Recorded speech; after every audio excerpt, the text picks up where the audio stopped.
So Covid లాగానే చైనాలో ఎంత విజృంభించిందో మరొక వైరస్ ఇప్పుడు అట్లానే భారతదేశంలో కూడా రాబోతున్నట్టు ఆ వైద్య నిపుణులు అయితే చెప్తున్నారు. ముందుగా జాగ్రత్తలు తీసుకోవాలని. అయితే పబ్లిక్లో ఒక అవేర్నెస్ రావడానికి అయితే ఈరోజు హెచ్ఎంపీవీ మీద ఒక చిన్న పబ్లిక్ టాక్ చేద్దాం. సో బ్రదర్ చెప్పండి, లాస్ట్ టైం కోవిడ్ టైంలో కూడా మన ఇండియాలో చాలా మంది నెగ్లెక్ట్ చేశారు, ఇక్కడ వరకు రాదులే అని. ఏం చెప్తారు? ఇప్పుడు హెచ్ఎంపీవీ కూడా అదే తరహాలో వస్తుంది అంటున్నారు. ఏం చెప్తారు బ్రదర్?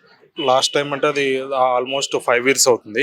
అప్పుడు గతంలో కూడా ఈ 5 years క్రితం, 5 years కాకుండా అంతకుముందు చరిత్రలో ఒక 50 ఏళ్ళు 100 ఏళ్ళ చరిత్రలో కూడా ఇటువంటి ఇంత డేంజరస్ వైరస్ ఇండియాకి ఇప్పుడు రాలేదు.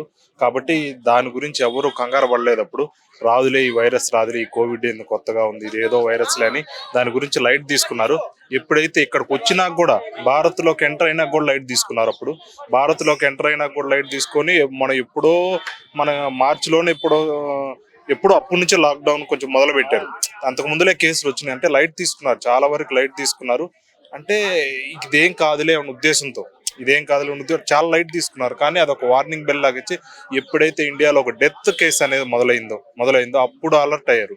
అంటే అదే అట్ ద సేమ్ టైం ఇప్పుడు కూడా ఈ హెచ్ఎంపీ వైరస్ అనేది 2-3 రోజుల నుంచి చాలా న్యూస్లో కానీ సోషల్ మీడియాలో ఆల్రెడీ స్ప్రెడ్ అయిపోయింది, చిన్నపిల్లల్లో స్టార్ట్ అవుతుంది అంటున్నారు. సో ప్రతి ఒక్కరు కూడా ఇది కూడా ఆ తర్వాత ఎన్నో వైరస్లు వచ్చినాయి అని చెప్పి చాలా లైట్ తీసుకుంటున్నారు అనమాట. సో ఇప్పుడు కరోనా తర్వాత కొన్ని పదుల సంఖ్యలో వైరస్ ఏదేదో పేర్లతో వైరస్లు వచ్చినాయి. ఆ న్యూస్లన్నీ ఒక 10-15 రోజులతోనే మటాష్ అయిపోయినాయి. అంటే ఏది కూడా క్లిక్ కాలేదు, ఏది కూడా హిట్ కాలేదు. ఒక సినిమా లాంగ్వేజ్లో ఏది హిట్ కాకుండా పోయినాయి. కాబట్టి దీన్ని కూడా లైట్ తీసుకుంటున్నారు. కానీ ఎందుకైనా మంచిది, ఎప్పుడు ఎలా ఏది విజృంభిస్తుందో తెలియదు. కరోనా తర్వాత 10 వైరస్లు వచ్చి అవి చచ్చిపోయినాయి అంటే ఇది కూడా చచ్చిపోతే బెటరు. కానీ ఇన్ కేసు ఎందుకు రిస్క్ ఎందుకు అనుకుంటే ఒక ఒక ఎంతో కొంత అవేర్నెస్ మీరు జాగ్రత్తగా ఇప్పటి నుంచే, ఇప్పుడు కోవిడ్ అయిపోయినాక ఇప్పుడు కూడా కొంతమంది లైట్గా ఒక 5-10% మాస్క్ పెట్టుకొని బయట తిరుగుతున్నారు. ఇప్పటి నుంచి కూడా మీరు మాస్క్ పెట్టుకొని అలవాటు చేసుకొని ఎందుకైనా మంచిది, ఆ వైరస్ రాకముందు నుంచే కట్టడి చేస్తే మంచిదిగా కోరుకుంటున్నాం. ముఖ్యంగా ఈ వైరస్లన్నీ చైనా నుంచే వస్తున్నాయి. ఫస్ట్ ఆఫ్ ఆల్ కేంద్ర ప్రభుత్వం కూడా ఆ చైనా నుంచి వచ్చే వాటిని కానీ ముందు జాగ్రత్తగా, పోయినసారి ఏదైతే మనం తప్పు చేసి ఇండియాలోకి వైరస్ని ఎంటర్ చేయడానికి ఎన్నో కారణాలు ఉన్నాయి కదా, ఆ కారణాలు తప్పుల్ని మళ్ళీ రిపీట్ కాకుండా చేయాల్సిన బాధ్యత కూడా కేంద్ర ప్రభుత్వానికి ఉంది. ముందుగానే గవర్నమెంట్ కూడా దీని మీద కొంచెం పబ్లిక్ అవేర్నెస్ చూపించేలా ఏం చెప్తారు బ్రదర్? గవర్నమెంట్ కూడా అవేర్నెస్ ఏం చూపించలేదు, ఏం భయపడబాకుండా అదేం కాదు అన్నట్టుగా అని చెప్పింది.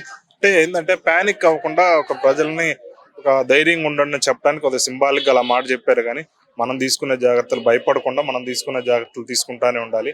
ఇటువంటి వైరస్లు ఇప్పుడు ఏంటంటే ఫ్యూచర్లో మనల్ని నాశనం చేసేది బయో వైరస్లే. కాబట్టి జాగ్రత్తగా ఉండాల్సిందిగా. అంటే కోవిడ్ తర్వాత మనం తగ్గిపోయిందని తెలిసినా కానీ భయపడతా ఒక 3 years వరకు మాస్కులు పెట్టుకుంటూ తిరిగాము. అతను ముందు జాగ్రత్తగా ఇప్పుడు కూడా కొన్ని రోజులు జాగ్రత్తలు తీసుకుంటే better. Okay, thank you brother. అట్లనే ప్రతి ఒక్కరు కూడా ఇప్పటి నుంచే కొంచెం కోవిడ్ లో లాగా ఎట్లా అయితే ముందుగానే చర్యలు తీసుకున్నారో ఆ మాస్క్లు ప్రికాషన్స్ కావచ్చు, సో ఇప్పటి నుంచి స్టార్ట్ చేయండి అని. నువ్వెందుకు స్టార్ట్ చేయలేదు అని నా మీద రివర్స్ కామెంట్ చేయకండి. సో కెమెరా కోసం నేను మాస్క్ లాంటివి ఏం ధరించలేదు. So thank you brother.